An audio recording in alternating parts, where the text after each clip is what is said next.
Oke guys, welcome back to Daily Charting with Toshi, di mana kita akan daily chart your favorite cryptocurrencies. Dan sekarang kita masuk ke DCWT sesi pertama. Di mana di sesi pertama ini fokus kita akan lebih ke pembahasan komen dan juga charting altcoins ya. Nah, untuk hari ini kita masih belum ada data penting. So, hari ini kita bisa lebih fokus ke technical analysis ya. Nah, selanjutnya kita akan lihat dulu chart deh. Untuk chartnya kita bisa di sini kondisi Bitcoin ya nggak terlalu beda jauh dibandingkan dengan dari pagi ya. Bahkan kalau kita lihat weeknya sedikit lebih dalam. Kita lihat besok apakah Bitcoin bisa nggak bertahan di atas dari EMA50. Karena sekali lagi ini belum daily close. Selama masih belum daily close ya jangan dianalisa dulu. Kita analisa itu candle yang sudah close, jangan candle yang masih running ya. Nah, untuk selanjutnya kita akan lihat dulu BTCD deh. Untuk BTCD kita bisa lihat di sini dia mulai meningkat dan sekali lagi ini kondisi yang menyeramkan. Kenapa? BTCD meningkat di waktu BTC USD koreksi. Artinya alts muntah darah. Kita bisa di sini beberapa udah yang sampai masuk kategori 5%, which is itu udah masuknya ngedump ya. Solana, Cardano gitu ya, dan ada ya mungkin ada beberapa lagi yang lain lah seperti Hype dan kawan-kawannya ya. Ya, ya intinya satu hal lah ya. Ini masih lampu kuning. Masih lampu kuning karena ya the Fed masih belum pivot. Ya balance sheet oke, mulai naik lagi. Tapi lu bisa lihat trennya kan. Ada kok naik-naik seperti ini. Tapi kalau dibanting lagi nggak guna. Kita butuh pembuktian bahwa kita sudah benar-benar netral balance sheet-nya. Dan yang lebih bagus lagi juga kalau ada interest rate yang diturunkan. Dan sebenarnya yang paling idealnya ditambah lagi dengan statement dari the Fed yang menyatakan bahwa mereka siap untuk pivot. Ya, siap untuk pivot. Dan juga bukti bahwa mereka mulai pivotnya. Kalau enggak, ya kayak begini lagi, ya. Harapan palsu lagi, kebanting lagi. Harapan palsu, kebanting lagi, gitu, ya. Jadi, still keep it 60-40. Jangan jadi pahlawan kesiangan, begitu. Pengen cepat-cepat kaya, gitu ya. Ada lagi kan dulu yang ngajarin juga tuh katanya ya. Jangan beli alts-nya itu waktu udah altcoin season. Telat katanya. Belinya kalau udah lagi altcoin season telat. Wah, telat gimana bos? Ya, buat yang beli altcoins di 2024 sampai sekarang deh. Yang alt semua kondisinya gimana? Banyaknya masih merah merona. Begitu. Apalagi alts yang aneh-aneh. Begitu. Bukan alts yang dalam tanda kutip bukan blue chips lah. Bukan ETH, bukan Solana, bukan BNB. Belinya yang nggak tahu lah. Yang nggak pernah dibahas dulu sebelum-sebelumnya. Ada juga nggak punya track record. Begitu. Dan berharap pengen 100x. Hasilnya seperti apa? Hasilnya berantakan kan. So, please ya, jadikan pembelajaran. Yang udah lewat-lewat tuh jadikan pembelajaran. Keep it 60-40, 60% BTC dan jadikan BTC sebagai fondasi supaya lu nggak stres sendiri. Begitu ya. Next, untuk newsnya datang dari US di mana Gemini sekarang sudah nge-file untuk IPO ya, dan ini adalah exchanger yang ada di US ya. Ini tuh didirikan oleh Winklevoss Twin. Buat elu yang nggak tahu mereka siapa, ya mungkin ya make sense juga sih karena ini filmnya udah jadul ya. The Social Network itu film tentang Mark Zuckerberg ya. Nah, di film itu mereka duaan ini jadi kayak villainnya lah begitu ya, dimana dia tuh dulu salah satu investor awal Facebook ya, sekarang jadi Meta. Nah, basically mereka punya exchanger dan sekarang mau IPO. Terus kenapa bang? Ya begini, ini menunjukkan bahwa semakin banyak perusahaan-perusahaan kripto yang menuju ke IPO. Artinya apa? Ya mereka melihat bahwa kejelasan regulasi semakin ya di depan mata. Ya, dan itu nggak cuma asal ngomong ya. SEC udah kemarin membatalkan supervisi mereka untuk perbankan dengan kripto gitu ya. Jadi mereka hanya supervisi perbankan saja. Lalu SEC sudah memberikan regulasi yang jelas untuk stablecoins, project-project kripto dan urusan semua perpajakan dan lain-lainnya. Nah, that's good. Kenapa itu bagus? Karena semakin jelas regulasinya, maka big money ya, institution akan lebih berani lagi untuk masuk ke dalamnya. Ya, karena satu hal yang paling ditakuti oleh institusi adalah ketidakjelasan regulasi. Begitu. Dan selain dari itu juga ya, efek lainnya adalah saat semakin banyak perusahaan IPO, ya perusahaan-perusahaan kripto lebih tepatnya ya, perusahaan-perusahaan kripto IPO dan semakin banyak yang masuk ke Nasdaq, ke S&P dan kawan-kawannya alias ke indeks-indeks di US. Nah, itu akan membuat kripto itu akan semakin terintegrated lagi dengan ekonomi US begitu. Ya, jadi overall this is good for the long term. Ya, bukan berarti karena mereka IPO pasti ngepump, enggak ya, bukan seperti itu. Tetapi for the longer term this is good. Gitu, ya. Sip, langsung aja kita masuk ke komen aja deh ya. Untuk komen yang pertama dari Ari Wahyu Saputra. The best banget sih ini channel. Isinya kebaikan semua. Terus berbuat baik ya kok. Terima kasih banyak. You're welcome. Ya, semoga membantu dan semoga konsisten juga gitu karena ya kita udah konsisten nih. Kita udah dari 2021. Gitu dari 2021 terus memberikan daily content ya supaya apa? Supaya orang-orang bisa kita bareng-bareng kita tuntun. Bareng-bareng kita tuntun dan perlahan-lahan bisa secara sendiri begitu. Ya, tapi baik lagi, nggak semua orang pengen dituntun. Banyaknya orang cuma pengen, "Dalah, jangan banyak bacot. Intinya gue pengen cepet kaya, gimana caranya?" Nah, kalau pengen cari begituan, salah. Ini channel untuk belajar. Begitu, karena nggak bisa. Nggak ada tuh ceritanya kunci cepat kaya di kripto, nggak ada. Nggak bisa. Semuanya tuh harus dengan kesabaran, dengan menjaga resiko. Nah, cara terbaik supaya tidak hilaf, ya tidak hilaf dan tidak melakukan kesalahan konyol adalah dengan ya terus diingatkan. Nah, makanya kenapa gue tuh dapat julukan Mak Toshi. Mak, kenapa? Ya karena gue kayak mama katanya, ngingetin terus. Tapi ya bener sih ya. Nanti pelan-pelan masuk alam bawah sadar, waktu mau melakukan kesalahan, katanya topeng gue keluar ya. Ada penampakan katanya ya. Udah berapa banyak tuh yang testimoni. Mau all in, mau ngelong gila-gilaan, mau nge-short gila-gilaan. Langsung pas mau klik keluar topeng gue katanya ya. Nah itu udah bagus tuh. Ya, artinya ajaran gue udah sampai masuk ke alam bawah sadar. Begitu ya. Next. Dari Aji Nugrahai. Wah, Aji Nugrahai. Lucu juga ya. Hai. Kok kasih tanggapannya dong. Saya spot DCA pakai bot di checks 70% BTC, 30% ETH. Kira-kira wise nggak Kak Otoshi? Salam tabur tuai. Bagus ya. Ini pakai robotnya ceritanya buat nge-rebalance atau gimana. Tapi intinya gini, lu 70-30 ya. Apalagi di ETH ya, that's good. That's good. Karena ETH itu yang paling least amount of risk dibandingkan dengan yang lain begitu karena dia paling sudah terbukti gitu ya, jadi nggak salah sama sekali, bagus ya. Dan gini, nanti saat masuk ke dalam amin ya, kita amin dapat altcoin season di cycle ini karena ya nggak ada jaminan ya, tidak ada yang pasti. Dan kalau ngomongin soal fundamentalnya pun sampai sekarang masih belum mendukung begitu ya. Tapi kalau sampai masuk ke altcoin season, jangan sampai lu dalam tanda kutip dibully sehingga lu berubah kasarnya. Awalnya gue udah bagus 70-30 bang, tapi ngedenger bisikan iblis nih, wah susah kaya begitu caranya, pakai BTC nggak akan kaya. Taunya ujung-ujungnya jadi jebros ya, kayak endlosor. Nah itu udah banyak terjadi. Hati-hati aja dengan seperti itu ya, karena kalau lu mau berpikir jangka panjang ya BTC harus jadi mayoritas portfolio gitu ya. Sip, nggak ada masalah sama sekali. Sekarang kan masih lampu kuning ya, so ya pertahankan aja, ya pertahankan BTC-nya sebagai mayoritas gitu ya. Next dari Rookie Gaming, hanya sekedar info, Matoshi, cara Matoshi udah dikopas sama grup sebelah.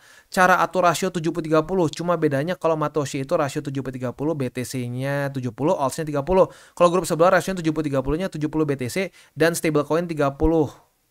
Dan BTC dan stablecoin 70%, 30%-nya alts. Cuma bagus sih, cuma berasa kocak aja, nggak tahu kenapa. Ya sebenarnya gini sih, kalau menurut gue, kalau ada yang ceritanya mengcopy hal yang baik yang gue lakukan, nggak masalah ya, bagus lah. Supaya orang-orang nggak pada rungkat, begitu dibandingin kayak dulu. Wah 100% alts, harus berani, all in. Kalau tidak siap minus, jangan di kripto katanya. Udahnya hancur begitu ya. Nggak apa-apa, orang nge-copy cara gue, ya udah nggak apa-apa dah, sama gue juga ini kan nggak di ini ya, nggak di copyright juga, tetapi ya yang penting lo tahu dari mana dan siapa yang konsisten terus mengingatkan 70-30 begitu ya. It's okay. Mengcopy hal baik nggak apa-apa. Ya, asalkan nanti jangan ngaku-ngaku punya dia aja gitu. Karena gini, gue pribadi pun 70-30 tuh bukan cara gue yang pertama ngomong 70-30, enggak seperti itu ya. Karena rasio 70-30 itu sebenarnya inspirasi gue tuh dari aturan 80-20 begitu ya.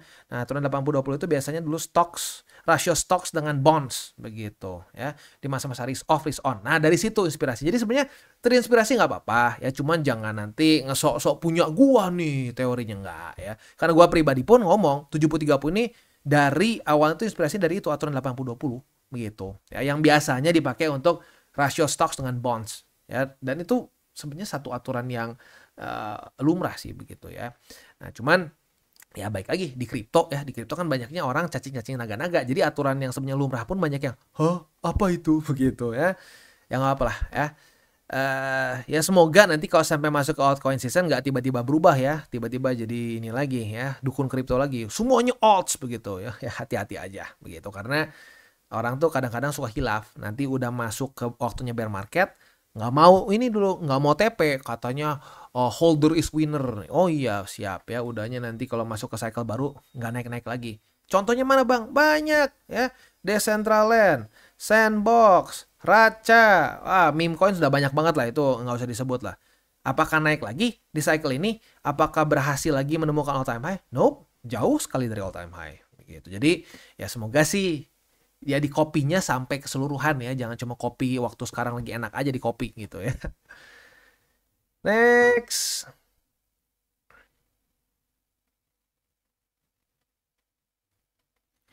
Dari Indra.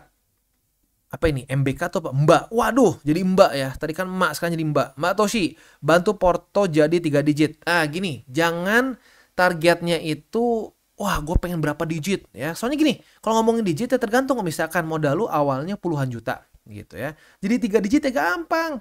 Iyalah, jauh lebih gampang dibandingin yang awalnya mulai ratusan ribu gitu ya. Ya susah kan kalau ratusan ribu, tapi kalau mulainya dari awalnya udah puluhan juta, ya gampang jadi 3 digit.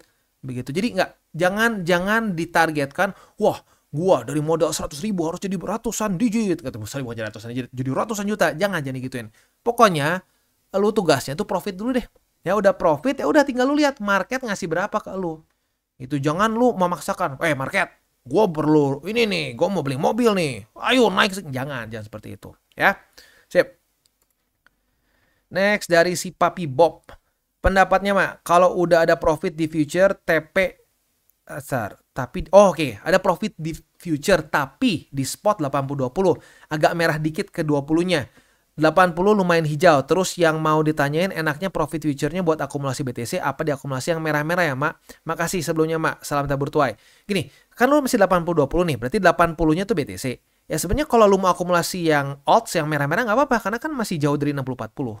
Begitu. Ya jadi pokoknya gini, patokannya selama BTC-nya masih minimum 60%, silahkan freestyle ya. Tapi ya gini, gue ingatkan, freestyle-nya kalau ngambil resikonya besar ya harus siap juga dengan minus besar gitu. Semakin lu ngambil resikonya yang lebih terukur gitu, misalkan lu pengen akumulasinya alts yang lebih punya utility, yang sudah lebih terbukti, yang sudah banyak dipakai. Nah, itu akan lebih oke begitu dan akan lebih less risk. Tetapi ya seperti biasa, lu ngambil resiko lebih besar ya ada potensi bisa lebih gede juga. Ya biasalah, ya aturan biasa.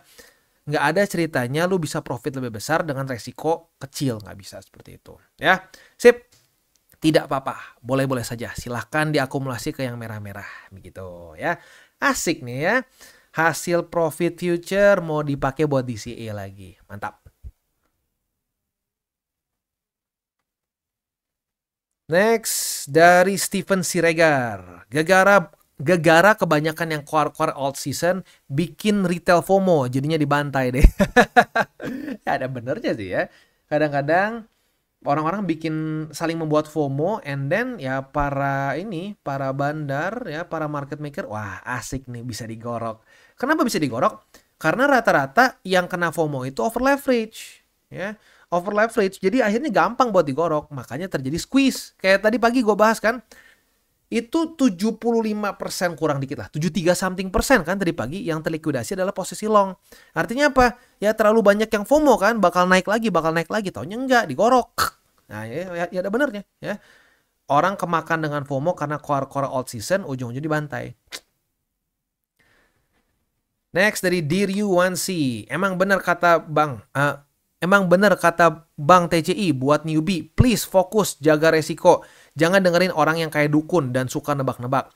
Saya 2 hari lalu dibully abis-abisan di channel lain karena porto full konservatif. Karena saya tidak punya alt yang aneh-aneh. Oke, walaupun profit di alt sangat gede, cuman resikonya buat saya belum siap. Toh walaupun kita beli koin yang konservatif tetap profit. Yang penting modal gede di spot, hold BTC, DCA pas turun, cuan juga. Intinya naikin aktif income dulu buat beli BTC saat koreksi. Buat yang suka bully karena nggak beli alt, micin, apakah mungkin mereka sangkuter dan mau mengajak orang lain buat nyangkut juga? Ini sebenarnya satu pemikiran yang menurut gue valid. Kenapa? Pernah dengar? Susah melihat orang lain senang, senang melihat orang lain susah. Itu menurut gue dasar dari manusia. Manusia tuh suka seperti itu. Suka nggak suka tuh kayak dalam dirinya ada. Kayak ada program yang seperti itu ya. Tapi kita sebagai manusia yang ya bermoral, apalagi beragama gitu ya, itu bukan hal yang bagus. Nah kita harus tekan dan kalau bisa kita hilangkan perasaan itu. Tapi dasarnya memang seperti itu. Jadi jangan kaget. Ada loh orang yang udah minus nih ya. Udah minus di odds gede-gedean. Dia sebenarnya kesel. Tapi manas-manasin orang lain biar ikutan ngejeblos juga di tempat yang sama. Ada. Dan gue tahu itu ada orangnya, gue tahu di kehidupan gue udah lihat beberapa yang seperti itu. Biarin lah biar ikutan nyangkut gitu ngomongnya. Jadi benar ya. Jadi gini, jangan sampai kemakan dengan mau rayuan, mau apa namanya ya kayak ini masuknya apa ya? Ya jerumusan gitu ya, penjerumusan orang-orang yang mungkin sekarang dalam kondisi jelek juga. Begitu. Atau bisa juga gini. Mereka secara psikologis tuh takut sebenarnya. Mereka takut bahwa ini akan lebih turun lagi. Jadi mereka sok kuat. Lu segini aja gak berani. Beli lagi lah. Itu kan sama tuh terjadi sama kayak koin dulu tuh yang sangat terkenal tuh Manta gitu kan. Banyak yang begitu ceritanya kan. Wah ya gue sebenarnya takut. Tapi ya karena ini ya jadi gue biar menyemangatkan diri gue sendiri tuh. Oh iya beli lagi lah. Yang ketahuan jual akan kami keroyok bersama. Ya sekarang gimana udah minus gede gitu kan. Ya jadi lagi-lagi ya.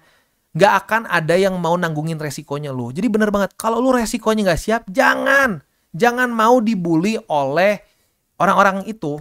Karena kalau sampai terjadi apa-apa, tidak akan ada tanggung jawab. Gitu. Jadi bagus sekali bro diri Wansi. Lu udah tahu risk profile lu. Lu udah tahu risk profile lu dan lu nggak mau terjebak dengan rayuan. Begitu. That's good. Dan gua harap ini banyak dicontoh oleh orang lain ya. Saat lu sudah komit. Oke, gue cuma mau segini aja. Gue nggak mau resiko berlebihan. Ya komit. Jangan sampai kayaknya jangan kayaknya begitu. Lu tentukan dari awal ya. Sip, bagus banget ya. Sekali lagi pesan buat semua ya, ini dicontoh. Kalau lu udah punya patokan tertentu, jangan sampai keseringan ngedengerin bisikan-bisikan atau rayuan-rayuan orang lain karena tidak ada tanggung jawabnya saat sudah kejadian jeleknya begitu ya. Toh bener, lu full konservatif pun profit kan? Ya profit gitu ya. Sip. Next dari Zaldi Fajri. Koreksi nggak panik, nggak tebak-tebak. Ya kesempatan buat DCA. Mantap ya. Naik senang, turun senang. Ya sip. Berarti sudah masuk nih ajaran TCI ke otaknya. Udah diinstal dengan baik. Next dari Agus Raharjo. Tidak ada yang sukses di kripto selain yang disiplin DCA. Apapun itu koinnya, disiplin. Aku ikut Matoshi akun lama udah 2 tahunan lebih. Kalau dana banyak, kuncinya 70-30. Sip, betul sekali ya. Nggak ada orang yang profit tuh ya kalau nggak disiplin. Paling kalau sampai bisa profit besar dan tidak disiplin tuh dia hoki. Dia lupa dia beli. Tiba-tiba wah gede ya. Nah udah gitu aja. Sisanya enggak. Kalau lu perhatiin orang-orang yang nggak disiplin tuh berantakan isinya ya. Nah lebih bagus lagi kalau aturan 70-30. Jadi punya fondasi ya. Orang yang kebanyakan altcoins itu seperti membangun rumah tanpa fondasi. Ya kalau lagi nggak kenapa-napa, kalau lagi nggak ada angin, hujan, dan lain-lain ya biasa saja, nggak perlu fondasi. Berdiri rumah gua, aman rumah gua. Sekalinya dikasih hujan, ya, dikasih angin kencang, rubuh, sudah, begitu, ya, mantap. Next dari Veroninoni atau Veroninon ya itulah ya. Ketika mayoritas bilang A, hasilnya pasti B. Ketika mayoritas bilang B, hasilnya pasti A. Karena mayoritas pasti mengantisipasi sebelum kejadian, maka nggak kejadian. Nggak pasti sih. Nggak selalu pasti seperti itu ya. Ada indikasi seperti itu ada ya, tetapi tidak selalu. Tapi market tuh biasa memberikan kisi-kisi kok ya. Kayak contoh di sini ya. BTC di 2024. Kenapa di TCI kita mengingatkan orang sampai doer ya, mengingatkan hati-hati, ini ada kemungkinan koreksi. Itu gue nggak ngomong asal. Kenapa bisa seperti itu? Karena ini sebelum halving. Halving kan di daerah sini nih, di April. Gue lupa April berapa tepatnya lah ya. Di daerah sini lah ingat gue ya. Lupa tanggalnya. Belum halving, udah ngepam gila-gilaan ya. Nah, kalau udah ngepam dulu sebelum kejadian beritanya ya, atau kejadian eventnya, itu adalah ciri-ciri buying the rumor and selling the news. Begitu ya. Ya jadi sebenarnya ada ciri-cirinya kok. Begitu. Jadi tidak pasti. Karena kalau ngomongin seperti ini, Dulu tuh ada juga yang ya udah orang nunggu-nunggu nih ya, wah bagus nih, ada berita bagus ya. Pas kejadian naik, nggak ada masalah. Begitu, jadi nggak pasti. Nah begini, biasakan saja hilangkan kata-kata pasti, karena tidak ada yang pasti di market. Yang pasti cuma mati mungkin ya. Ya pasti cuma mati dan gerak candle ke kanan begitu. Dia opennya ke kanan. Kalau ke kiri mungkin HP lo rusak begitu ya. Dan kayak contoh lah, contoh nggak usah jauh-jauh sih sebenarnya. Bukan tadi pagi, kemarin aja ya. Kemarin kan ini nggak tiba-tiba. Kita kan nggak ada fundamental yang spesifik gimana ya, nggak ada news baru apa-apa. Tapi market tuh kalau nggak ada news apa-apa, very predictable kok. Lihat, ke reject 1, 2, glosor, gitu kan? Ya jadi sebenarnya nggak tiba-tiba, begitu. Semua itu sudah ada kisi-kisinya. Cuman, apakah kita kita sensitif nggak dengan kisi-kisinya? Dan kita bisa lihat nggak situasinya? Begitu. Kalau kita bisa lihat, ya kita akan bukan bisa memprediksi ya, bukan bisa tahu masa depan enggak, tapi kita bisa memperkirakan market potensinya terbesarnya kemana. Begitu. Ya. Dan urusan permainan duel antara 117.700 sama EMA 20 kan kita sudah bahas dari di sini nih. Dari tanggal 15 Agustus hari Jumat kemarin ya. Minggu kemarin kita udah bahas. Nah, ini duel nih antara dua ini. Kita lihat siapa yang menang. Ternyata reject 2 kali. Ya sudah, dia ternyata kalah. Para bullsnya udah nggak kuat nafasnya. Begitu. Ya. Sip. Next dari Melody. Walaupun dumb tapi nggak panik selama ada Matoshi. Wah, mantap ya. Ya gua sih di sini pokoknya cuma bisa mengingatkan aja. Ya, mengingatkan supaya orang-orang tidak panik dan mengingatkan orang-orang untuk membiasakan diri waktu turun itu kesempatan untuk DCA, bukannya ngejual waktu beli di atas gitu. Karena banyaknya begitu kan ya. Orang tuh nafsunya beli di pucuk, jual waktu ngedam gitu. Beres, itu aja untuk hari ini. Komen-komennya at least ya. Selanjutnya kita tinggal masuk ke buy limit. Tetapi sebelum kita masuk ke buy limit, seperti biasa gue akan disclaimer dulu bahwa semua konten dari TCI bukan financial advice. Ini semua bentuknya adalah edukasi ya. Lalu bagaimana cara mendukung TCI? Ada banyak caranya. Lo bisa like our video, bisa share our video, atau juga bisa menggunakan link referral kita di bawah. Dan sekarang kita dengar dulu pesan-pesan dari sponsor kita pada hari ini. Oke, today's video is brought to you by Margex. Margex ini tentunya bukan lagi nama yang asing, karena kita sering bahas di DCWT ya. Dan tentunya apa yang paling melekat sama Margex, yaitu event prize pool kemarin ya. Kemarin cukup banyak yang tertarik untuk ikut, dan sudah beberapa juga langsung mendapatkan manfaatnya ya. Dan ada beberapa yang nanya, Bang, kapan Bang ada event lagi? Nah, pertanyaan lo sudah bisa kita jawab sekarang. Sekarang sedang berjalan ya, berlangsung sampai tanggal 30 Agustus, dan kali ini trading competition-nya ini lebih besar lagi price pool-nya, meningkat 100%. Waktu kemarin price pool-nya hanya 1.000 USD saja, sekarang menjadi 2.000 USD dengan tambahan 100 USD per volume 1 juta. Ya, jadi buat lo yang kemarin ngerasa, wah mantap nih ya ikutan trading competition dari Margex menguntungkan, monggo bisa ikutan lagi. Ini berlangsung sampai tanggal 30 Agustus dengan syarat yang sama seperti kemarin lah ya. Volume minimal 1 juta dan minimal 20 participants begitu ya. Jadi buat yang kemarin nanya-nanya, nah ini ya sudah ada lagi. Tapi gue ingatkan sekali lagi, buat yang sudah bisa trading futures, jangan dipaksakan. Karena kalau dipaksakan yang konyol juga. Kalau liquid ya jadi konyol. Tapi kalau memang lu sudah sering trading futures, dibandingin trading doang nggak dapat apa-apa, kalau memang volume lu cukup besar, nah di sini lu bisa mendapatkan lagi extra price pool gitu ya.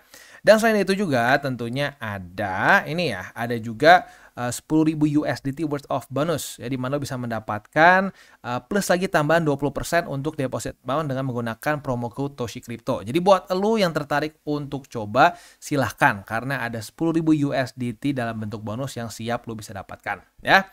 Nah, sekali lagi untuk yang ini sih bisa terus ya. Untuk yang ini bisa terus, tapi untuk yang trading competition ini sampai tanggal 31 Agustus. Sorry, bukan 31, tanggal 30 Agustus ya. Jadi buat lo yang tertarik, monggo bisa ikutan ya. Sip, itu kurang lebih untuk Margex. Buat lo yang tertarik untuk coba, silahkan bisa menggunakan link referral di bawah dan mulai trade di Margex. Dan kita masuk ke Solana. Untuk Solana kita bisa di sini. Hari ini ngedump 5,46% dan retest ke 193,8. Kita lihat besok. Kalau besok daily close dari Solana di atas dari 193,8, kita ada potensi bisa buka posisi long ya. Nah, kalau sampai close-nya seperti itu berarti juga ada struktur baru. Jadi ada setup ya. Tapi kalau jebol ya sudah, berarti belum ada setup ya. Untuk posisi spotnya udah dapat satu di sini. Selanjutnya di MA20 Dan di 173,87 yang conference dengan MA50 ya. Next, kita masuk ke Cardano. Untuk Cardano kita bisa di sini ya. Kita itu kemarin kan sebenarnya sudah dapat. Oh, sorry. Oh, enggak, belum dapat ya. Kemarin nyaris dapat posisi long, tapi ya karena cuma nyaris doang ya berarti nggak dapat ya. So, ya harus ngulang lagi karena ini kan retest pertama nih. Keduanya gagal retest. So, kita lihat apakah hari ini terjadi retest pertama. Kalau bisa bertahan besok, nah kita bisa limit posisi long nih ya. Ya, tapi kita lihat besok aja deh. Besok seperti apa baru kita bahas lagi. Oke, untuk posisi spotnya ada di angka 0,90, lalu juga ada di angka 0,841 dan di MA20 yang converge dengan 0,80. Next, XRP. Untuk XRP retest 1, retest 2 kita sudah dapat posisi short ya dari tanggal 16 Agustus kemarin. Nah, buat yang sudah buka posisi short dari tanggal 16 Agustus atau yang telat ya di tanggal 17, congrats. Profit. Profitnya not bad ya. Kita bisa di sini profitnya itu di MA50 dan itu sebesar 6,22%. Sip. Untuk setup selanjutnya kita lihat besok. Kalau besok daily close dari XRP di atas dari MA50 ada potensi bisa buka posisi long. Ya, tapi sekali lagi kita lihat besok daily close seperti apa ya. Nah, untuk posisi spotnya ada di MA50 yang converge dengan 2,94, lalu di 2,76 dan di 2,58 ya. Itu kurang lebih untuk setup di DCWT sesi kedua ini. Sebelum kita tutup seperti biasa, 3 golden rules. Jangan pakai uang panas, jangan over leverage, berpikirlah jangka panjang. Dan selamat tabur tuai. Ingat, apa yang lo tabur kan lo tuai, jadi taburlah sebanyak mungkin hal baik. Oke guys, jadi itu adalah akhir dari segmen DCWT kita pada hari ini. Dan jangan lupa bagi kalian yang merasakan manfaat dari segmen ini, jangan lupa untuk share ke teman-teman kalian. Dan apabila lu pengen mensupport channel kita ya TCI, jangan lupa untuk menggunakan link referral kita di bawah. Nggak wajib ya, tetapi apabila lu menggunakan link referral kita di bawah, ada macam-macam ya, dari Bybit, Huobi, Maxi, toko kripto dan banyak lagi ya. Ya, walaupun nggak wajib, tapi kalau menggunakan link referral kita, lu secara langsung membantu perkembangan dari TCI.